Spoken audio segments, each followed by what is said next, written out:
Tomorrow evening sees the start of a new series called Celebrity Namesakes. The Monty Python gang meets some snakes, Hot Gossip meets some magazine writers, and Dick Van Dyke is on the show too. Up next, 80sNostalgia chats to his old school friend and current music promoter, Paul Bennett.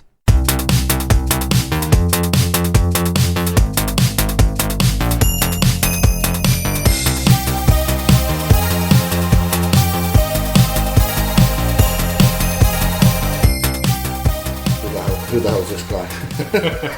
Why do we care?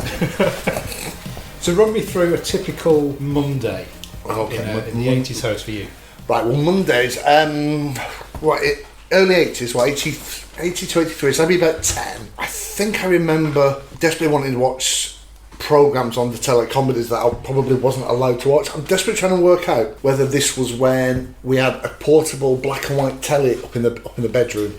Me and my brother shared a bedroom, and I think that might have been so primary school was Blackadder and Only Fools and Horses. So I remember, I think I can remember people like you and certainly Gary Spencer and one or two others waxing very lyrical about how cool this Only Fools and Horses and Blackadder was, and I wasn't allowed to watch it.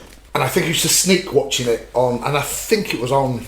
Might have been on a Sunday or a Monday or something like that. So that's kind of sneaking, really kind of grainy black and white telly, watching on a whole night.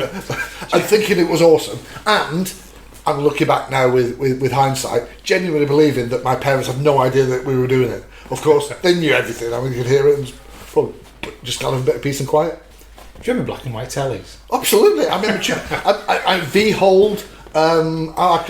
And I used to know all the UHF frequencies of all the channels because you couldn't store a channel; it was a dial. So like 56 was BBC One or something like that. That kind of fond memories of that. 40 was your Spectrum. Well, no, we never. That was your Channel 8 stuff, wasn't it? Push button. Let's go back to early 80s when you're 6 or 7 years old. Okay. What would a normal start of a day be for you on a school day? I think, and years could be mixed up here, but I think I remember a satchel, and I remember a pair of shoes that didn't fit, and that's that first sort of memories, and lots of memories of assembly, just like, and I think I'm very aware that I was a bit taller than everyone else. What we're about 6'2" now? Yeah, not then. Not when you were 7. No, probably about 5'11" then. I remember being taller than most people, but that felt odd. And I remember just wanting to fit in. I think was the overriding memory. But again, I can barely remember after breakfast. Do you remember playing anything in the playground, or what lessons do you remember? What about school specifically? Do you remember? Right, Newmarch. I remember a Wind in the Willows play. Do you know I did the lights for that? I was Badger. Yeah. And I don't think I'd realised it was that what I did was a main part. But I think I was always cast as like the grown up in the thing. I think I was taller. And we had this papier-mâché head of what I now know to be a badger. It never occurred to me that it looked like a badger. I remember it was a very distinct memory that before the dress rehearsal, I was to have a newspaper, The Times. Now, I wasn't aware that this thing got printed daily. I thought, how on earth am I going to get a copy of The Times newspaper? And my mum we went to a shop and we bought a copy of The Times. It wasn't that big a deal. But I remember being quite impressed that my mum knew how to get a copy of The Times newspaper. I never read it. It was one of the 80s. It wasn't like a village. No, exactly. So I have a very distinct memory of being the grown-up in that kind of play thing. I remember watching, what was it called? Watch It Down. I remember the blue curtains, the blue in the hall, the big long blue curtains, that sort of thing. And then occasionally, when it would part, and you'd get that sunburst through, and all the dust and everything would just start. And the paraphernalia that went with that big telly that had to be opened up, and there'd be flaps and a top screen and a bottom screen and. So mad. They had one TV for the school, and they'd wheel it about through all different. Well, I still thought that was amazing. I mean. Bear in mind, you look at someone who had like 7 14-inch type portable. So this thing was massive, and just I think looking back on it now, I think that's probably where my fascination with telly and like radio and broadcast entertainment probably started. Do you have a favourite teacher that you remember? I know she got married during the term, but I remember Mrs. Manfredi. I remember the name. Yeah. I remember Mrs. McLean and Mrs. Britton. And I think they were kind of my favourite teachers. What became apparent, I think, later on in primary school was my mum and dad were big churchy people, so we had to go to church. And that put a lot of my teachers in contact with my parents in like odd social, which I've just never really got comfortable with. But yeah, that's it, Barry. I remember one very, very distinct thing. Again, Lee, I'm sure Lee would be happy being credited with this story. We were doing a science lesson, and we had a really old science book. And in it, I remember distinctly, it said, the molecule is the smallest element known to man. And I remember Lee just putting his hand up saying, no, it's not. There's atoms. Atoms are smaller than molecules. And I just remember thinking, because Lee lived not quite the same street, but almost. And that I remember very, very distinctly. The kudos that Lee then had in my eyes then for challenging the textbook. Yeah. And I never stopped challenging teachers after that. Right. I always wanted to be cleverer than the thing, even though it was probably an irritating little... But once it was proven that you could challenge a teacher or challenge a textbook, I was all over that. So what happened? Did he just put his hand up and say it, and the teacher agreed? I can't remember, because all I remember was just going like, wow, that's amazing. It just brushed over and carried on, and I can't remember whether she agreed. I'm sure she said something like, yes, whatever, and we moved on. It wasn't like the reaction from everybody else didn't seem that big, but yeah, I remember Lee challenging that textbok. Lee is a genius. Oh, absolutely. We tried to make a laser immediately out of a shoebox. I remember that. Shoebox with a torch. How did you do that? Well, we didn't, but we knew it had something to do with torches and mirrors and bouncing light around. Yeah, so we just had a collection of mirrors in a shoebox, and he shone a torch at the end. And that was it. I mean, there was a brief mention of the word nanometer, and that was about it. That's pretty much science, though, isn't it? Absolutely, Defines science. Yeah. So what was the outside of learning right. in the playground? What were you playing in the playground? Right, so I remember, did we call it Wally or something? You know in the playground, it was almost like the wall was almost in sections. Okay, so like pillars, and then a bit in between, and another pillar. And we'd pick one of the bits in between, and you had to throw, like say, a tennis ball or a sponge ball or something, and you had to hit that, and it would get it to fly off somewhere else. Then the next person would have to go and run and get the ball, and then hit the same target from obviously further away. And if they missed, they were out. And I got quite good at that, just because I would just stand really close to it, and I could throw a ball quite a long way. So yeah, I remember that. Do you ever play that game where you had to stand, people had to run between your legs? Have you got yes. What's that called? I can't remember, but it was. There was lots of things. There was sometimes they'd pass a ball between your legs and then over the top, and then run back round. Yeah, I was never really big into that, but I remember all that kind of stuff. One of the dinner ladies fell over on some ice once. Yeah. She came out to tell us off for making a skiddy patch. Oh, yeah, a skiddy patch, yeah. You need a good skiddy patch when you're at primary school. Yeah. Came up, went to stand on it, told us off and fell over. Yeah. And it was by far the funniest thing we saw all week. Yeah. I think people falling over was I mean, that's what goes through the week, wasn't it? Yeah, exactly. I'm just looking at your notes here. Yeah. Are we going to do the hockey stick thing? That's the next one. That's right. Are we doing because I haven't thought of that. I haven't thought of that until I just saw it then. I was sat in a pub with my cousin, who's the perpetrator. All right. Oh, is it your cousin? Yeah. I didn't know that. How weird's that? Okay. I found out when I was about 7 or 8 and I burst into tears. But I didn't really like him. But yeah, my cousin. Okay. I like him now, obviously. Yeah, it was great. But when I found out at 7 or 8 year old, I was devastated. Well, I remember very, very distinctly. I guess for people listening, right? So we got it was our first go at hockey, and we had those big sort of balls, oversized plastic balls with holes in them. And I remember me and I was going to say Ivan, basically Ivan. So, and I was on the tallest. Ivan wasn't, and we both had our sticks over our shoulder, and we were both basically just like going to swing at this ball on the floor as hard as we could. And I think he hit me before I hit him. No, absolutely not intentional. I mean, we just didn't know how this thing worked. And I remember being hit on the head by this hockey stick at full whack. I remember falling over. I remember the blood. I remember nothing else until that eve. Until I was taken to hospital. Apparently, yeah. And all I remember was they were saying, we don't do stitches anymore. They do staples. So I remember they put, and again, great audio. The scar's still there. So these things clamped into you to wherever the stitches were to go and closed up. And I had 3 staples in my head or something. And I remember the following day at school, I mean, given that I was all right, I quite enjoyed the attention. But people didn't believe me. I remember the teacher saying, well, nobody has staples in their head. And it was like, as if I'd made it up. I was like, no, I hadn't, but there we go.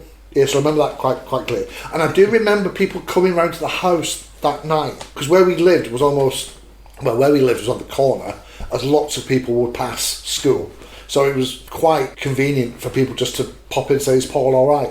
And I remember that happening a lot. When I was chatting to Ivan a few years ago, I said, do you remember that time that you hit Paul on the head with the hockey stick? Yeah.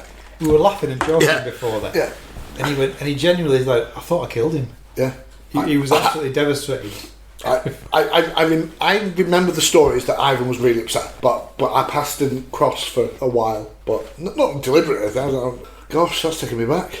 So what were your best memories at school? That's obviously one of the worst ones. Well, the best memories. Did you win any awards? Did you have any good reviews at parents' evenings? Yeah, I think it was when I realised I was probably one of the brightest or brighter ones, and I loved tests and exams and results because I kind of used to do all right with them. So I think the show off me kind of enjoyed doing well in school, really. And it's only now I look back I realise my mum and dad were involved in the governors and the church, all that kind of stuff. So I think without necessarily realising it, I probably got quite a bit of preferential treatment. I was probably picked for things that, kind of... Oh, that night, remember when me and Gary Spencer went into the kitchen to make bread? I don't know this, no. No, this is... Right.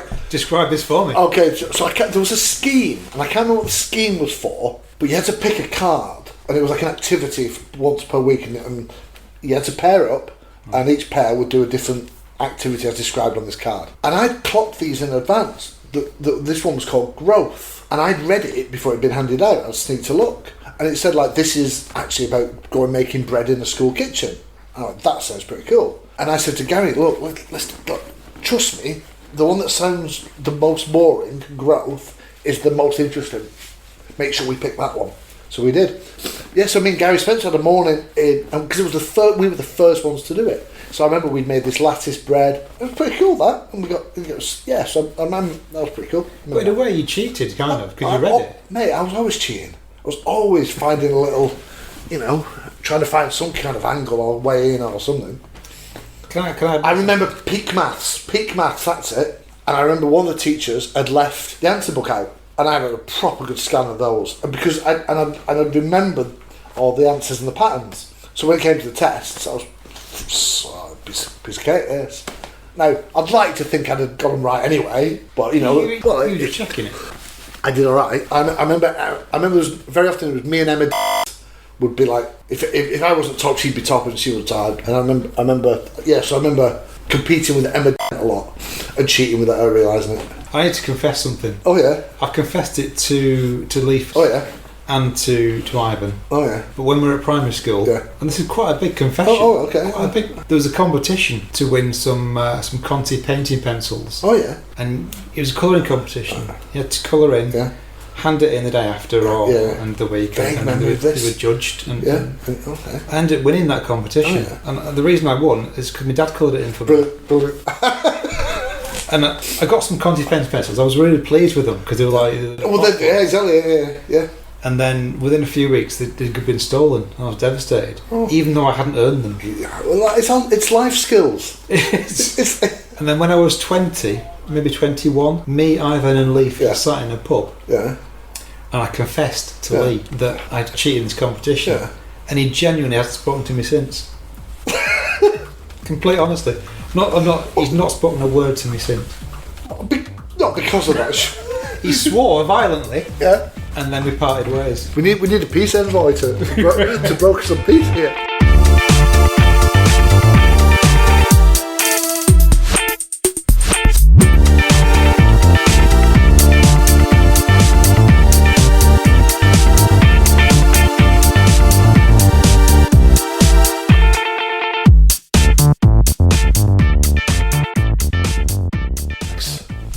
Manchester about 2-3 weeks ago. Yes. Did you bump into, or my ex-partner said, she said, no, hang on, she got your name wrong. Chris, that's right. She said I bumped into your mate Chris. I went, what? And she's proper detailed, but she said, yeah, definitely. And I showed the photograph of you. She said, that's him. I said, that's Craig. He said, he definitely had a name tag on that said Chris. And I said, well, he's the kind of person that would have the sense of humour that should that opportunity present itself, he'll swap. But yeah, look at this. Right, see, this is now I've become I'm a proper music promoter. Nigel Twist, the drummer from The Alarm, my first band, so I'm mates with him on Facebook, I just sent this in. So he was on the side of the stage as Status Quo are opening up for Live Aid. That's amazing. Wow. So you got the guy from The Alarm playing soon? Yes. Dave Sharp. Yes. Guitar player from The Alarm.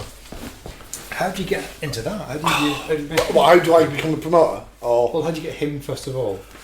Just that was ultimately I learned it's a very small world, and Dave Sharp was from this neck of the woods and still gigs a bit. So being the ex-guitar player in a middle of the road kind of band in the 80s, he's still having to play to earn. So he's still see him knocking about playing. So I knew he still played, and then I happened to become friends with a friend of his by accident. I'd been to see Dave Sharp at my new friend Ali's bar about 4 years ago. And then I passed across again, and I didn't realise, because I'm now promoting acts and he has artists to promote. And I was saying, well, this is the fees. And in all the negotiation stuff, he said, Paul, that's a bit harsh. I said, I used to run a venue for 9 years. He basically was saying my conditions were too onerous. And I said, I'm sorry, mate, that's what it's like in Manchester now. He went, no, I'm not having that.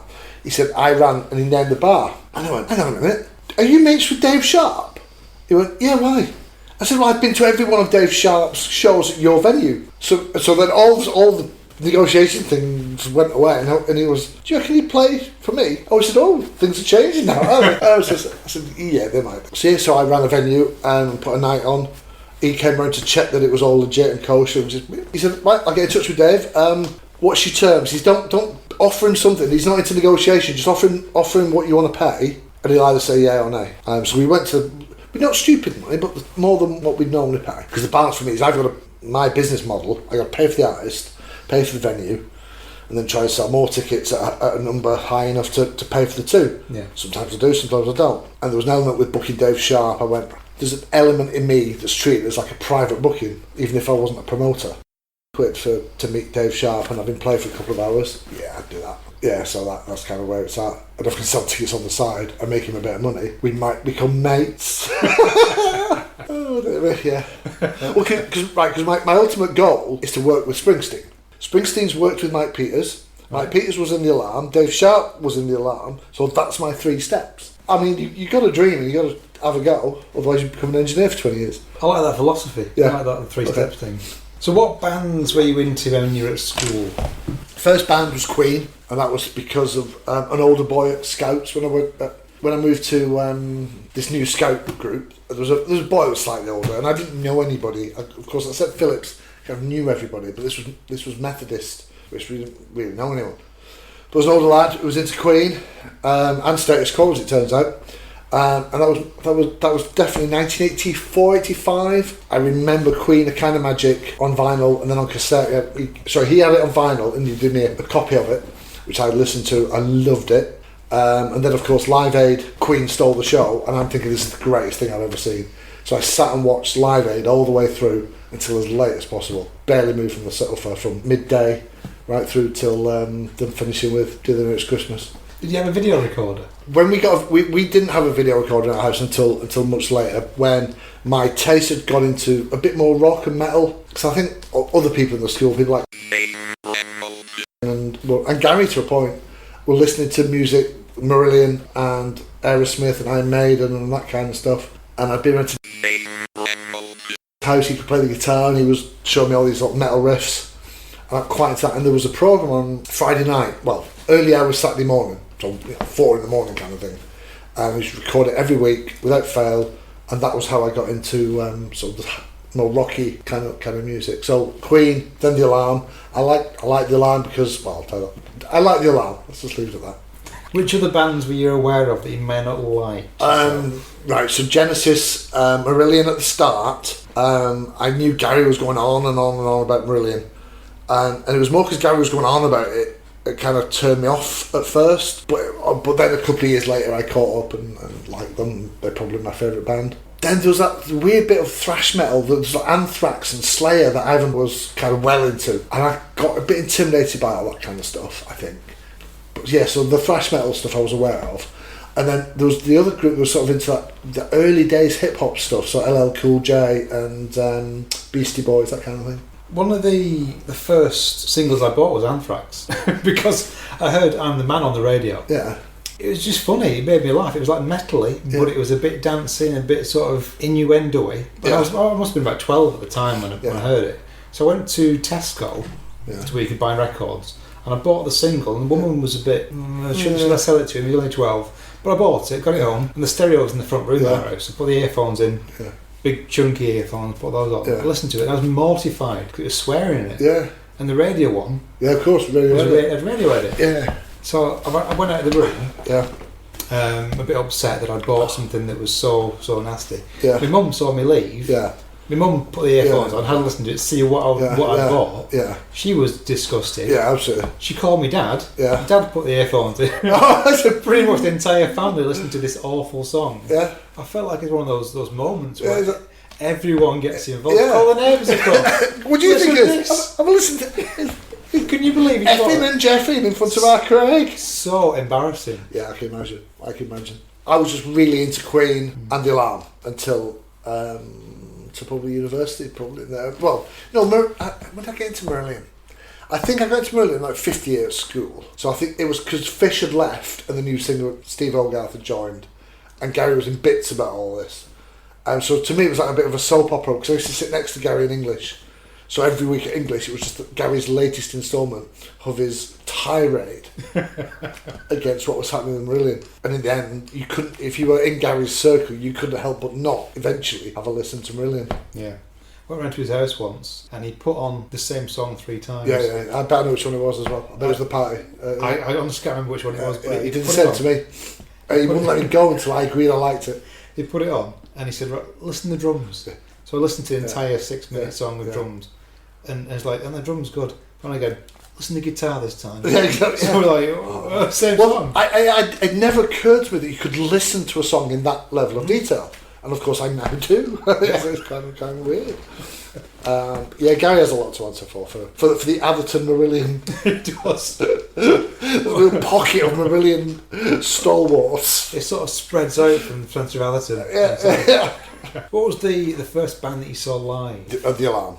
I remember it, in fact, because I was with, and of course I'm sharing the news on Facebook at the moment that, again, my teenage dreams have come true.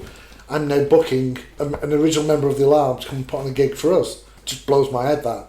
And of course Gary and Daj are like bringing back memories and that kind of thing. So yeah, very, very, very clear memories of The Alarm at the Apollo. My first recollection was just how loud it was. I never realised that's what live music was. And I remember my tummy I remember physical reactions with just how deep and heavy the bass was. In fact, it was a normal rock band. But I remember that being a real key moment in my life, which was just, this is amazing. I want to experience this forever. How old were you? It was 5th form, and yeah, I remember, because I used to really fancy a girl called... Can't put this in.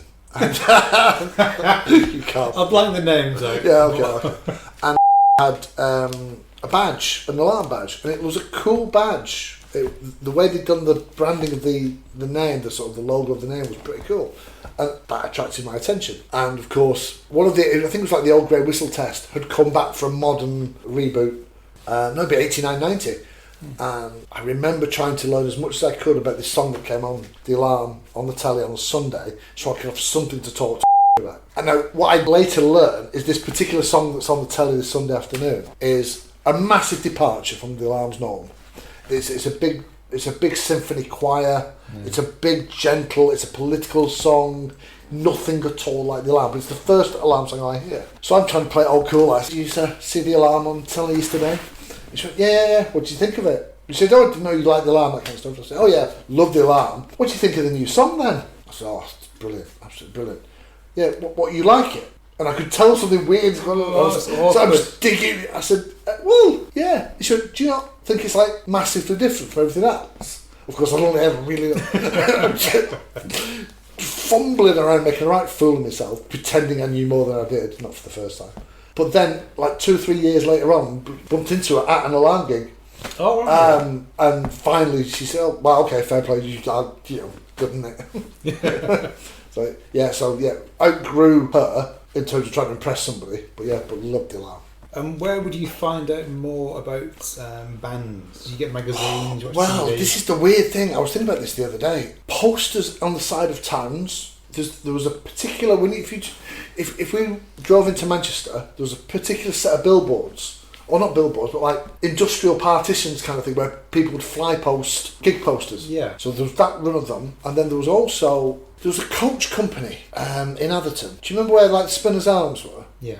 Right, so opposite there was a little EFS Coaches or something it was, and they used to do gig, ticket and coach, and they had an advert in the Journal every week of where, so Wembley, NEC Birmingham, the Apollo, so all the big gigs. So that's when I knew who was playing, just by who was advertising on those coach trips.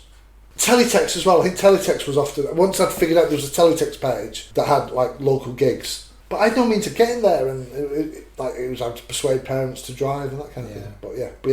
If you think we were like 15, 16 at the end of the 80s. If we'd have been 18, 19, 20-ish, yeah, exactly. we got some more of it. Exactly, definitely. Now, mentioning Anthrax, so Oliver, when we weren't exactly busy mates, we weren't exactly in the same friends' circles, but enough common friends for it to be alright. And Iron Maiden were playing in Birmingham, NEC. I think it was the summer between. No, it was Christmas after we'd left school, so it's actually more like college really. But 2 16-year-olds going to go see Iron Maiden at the NEC in Birmingham, and Anthrax is the support act, and Oliver's big into Anthrax, and whatever. So we get round into the front, naturally, and then fills up behind us, and then it's the most frightening experience of my life. The guys walk on the stage, and me and Oliver had said, we stay next to each other. 3 notes in, and the mosh pit had started, and we were just flung. I don't think I saw Oliver for an hour after that. The first gig I went to was nothing like Iron Maiden. It was the Wonder Stuff. All right, okay, big student town type thing. Yeah, good band. And Vic Reeves came on singing Dizzy as well. Oh, of course, so that'd be 1990, 91-ish. 91, yeah. So I didn't get to see any live bands when I was in the 80s, which is a shame. And in fact, if I'm honest, I think when I did the sums again, I think the Alarm was like January 1990 or something. So strictly speaking, never saw any live bands in the 80s. We've missed out on some. I know. So talk me through what you do now, music-wise. Okay, so about 2 years ago, I set up myself as an independent promoter. 3 years ago, I didn't know what that meant. But a promoter, I learned, is basically somebody who puts the gig on, books the venue, books the artist and sells the tickets. I've always been, I guess, a natural salesman type. I can sell and I can put a deal together. So that's what I do now. So I set up Midweek Music Club, named because after I'd split with my ex-wife, see the kids at the weekend, and I needed something to do during the midweek. And because I knew I didn't know very much about it, my intention was to become a serious promoter in Manchester. That's what I wanted to be. And I knew that if I did it badly to start with, I could risk screwing up any future chance of it being proper. So the Midweek Music Club was designed as a throwaway thing that I could practice and learn relatively anonymously, make all the mistakes I was going to make, and then ditch that and then set up Paul Bennett Promotions and start properly. But I've been dead lucky, and Midweek Music Club has worked. You contact bands? Thankfully, they contact me. Bands want to play, venues want promoters to put bands on. It never occurred to me just how influential the promoter ends up being. And so it's for other people to say, but I think we've built up a reasonable reputation within 2 or 3 venues in Manchester, because we do apply a proper sort of business type model to it. We do our numbers properly, and we do sell properly. So we're seen as, I think, as a relatively safe pair of hands for most of the venues in Manchester. So they will give us dates, no problem. So we get typically 2 or 3 dates a month from our particular venues, and it's my job to say, right, okay, so I've got this date. In fact, take tomorrow. So we've got a date at 81 Renshaw, which is a really nice new venue in Liverpool. So I'm the promoter. I decide which bands are going to play, I decide how much we're going to sell tickets for, and we do it. We try and sell tickets, and then tomorrow night, I still love that I get to be involved in the setting up the sound checks and the loading them and setting it all up and designing the posters. And so you are directly responsible for setting everything up? I am, yeah, absolutely. I mean, I don't sound a bit like full of myself, but yeah. And equally, when nobody turns up, it's on me. But I love it. I really...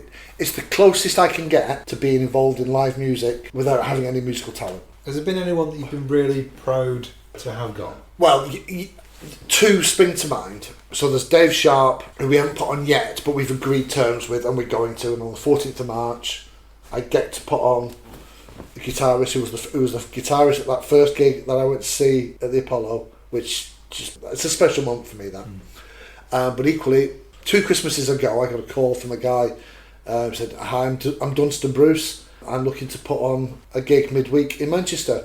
I hear you specialise in Manchester midweek." And I don't think he knew at that stage just how novice I was.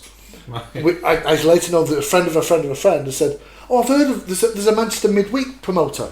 Yeah. Get in touch with him." And I'd just come back home from a gig that hadn't gone very well, so we'd lost a ton of money. I'd paid the artist far too much. We hadn't sold enough tickets. I was feeling very grumpy about the whole thing. And it's about 11 o'clock at night. The phone rings. "Hello, how do all the intros? Dunstan Bruce here." Now, there's a tiny little noise in my head going, Dunstan Bruce, Dunstan Bruce. You know that name from somewhere. Exactly. It's too showbiz a name, right? That's too cool a name. But of course, I'm not in the mood. And I was like, "Yeah, mate, what fee are you looking for?" He went, "Well, normally like £. And I gave him short shrift. I said, "Mate, I'm telling you now, you ain't selling enough tickets to make that pay midweek in Manchester without following." I said, "I'll tell you what we'll do. I'll do £. Alright, and if we sell more than 80 tickets, we'll split the difference. Are you up for that?" He went, "Yeah, sounds good to me, mate." It's just saying. Yeah. Straight. Right, so finally, I've got one over on the artist. I think I'll just look up who Dunstan Bruce was. And of course, Dunstan Bruce was the lead singer of Chumbawamba. Yeah. And all of a sudden I was shocked. I've just been rude to them. And he turned out to be one of the most charming, wonderful men I've ever met. Eventually, we talked. And I couldn't carry on the illusion that I was more expert than I was. And I said, "Look, Dunstan, I just want to be crystal clear. You'll be about our 8th gig." "Okay, that's fine." You know, I said, "And there will be a bit where I have to get the fanboy stuff out of the way. I was a massive fan." And then we get into the, and that was fine. So I met him. We've kept in touch since. I could phone him up now and see if he wanted to put on a gig. Absolute gentleman. Loved working with him. And at that time, it was our best commercial gig. So it was the first time we'd sold tickets other than the ones that I'd sold. It was so nice just being able to put in Terabang, that was his name, and they had enough fans that would just buy tickets.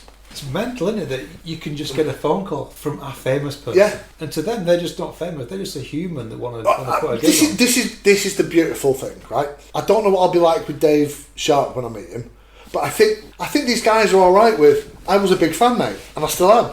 But let's be professional now. So, and I know what I'm talking about. It's like, so you're on at this time. This is your set list. You need to be loaded in here. Come and meet Pete. Pete's your engineer. If you can get your sound check done in the next 40 minutes. You've got some food in the dressing room. What do you need from me? Do you want a drink? Do you want water? What's your policy on selfies with fans? Do you want to meet and greet afterwards? Because the Stardust thing has gone. It is just a job now. But there are moments where I get to sit and go, I made that happen. I find because you must be the same. You've got as many 8 famous guys from when we grew up. You've probably been through that loop far more times than I have. There's been one occasion when I've had too much to drink and shown off about a mate with Dunstan Bruce. It was at a friend's son's wedding. I had too much to drink, and I wanted to play tub thumping. It's a good song, and I wrote a message. I can't remember. I'd done the awful joke, and I'd said, "If I can get Dunstan Bruce on the phone, will you play it?" Duncan, so he did, and he did. But then I spoilt it all by doing the. Thanks very much, Dunstan. Would you like a drink? Do you want a whiskey drink? Do you want a lager drink? Do you want a cider drink? And of course, my whole world collapsed. I was like, oh my God.